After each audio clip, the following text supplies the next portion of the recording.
let's talk about bullying in schools. Recently, there was a video in Singapore that has gone viral. It was about a boy who was walking in the canteen, and apparently a few other boys pushed and tripped him over. The boys, who were the bullies, got called into the principal's office. They got a bit of counseling, and apparently they were released because they expressed remorse.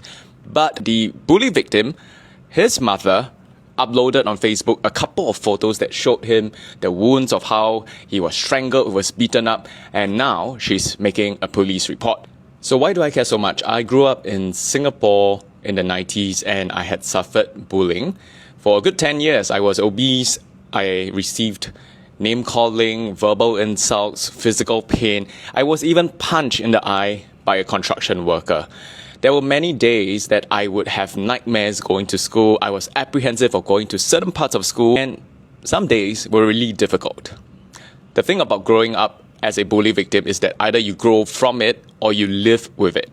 And thankfully for me, I learned how to harden myself, create strength, and all these painful wounds became scars and stories I later share on stage as a global teacher.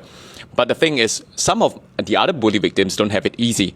They live with all this pain all through their life, thinking that they're a loser, would be perpetually depressed. And one of my schoolmates, I recall, even took his life at about 13 or 14 years old. Well, many years down the road, I finally spoke to my parents about my bully victim experience. And the funny thing is they asked me, "Why didn't you tell us? We thought you were just fine."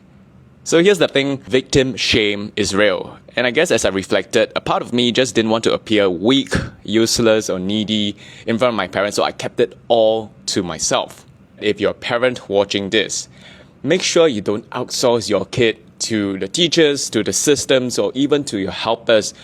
Always watch out for signs, irregularities, anything that's amiss about your kid.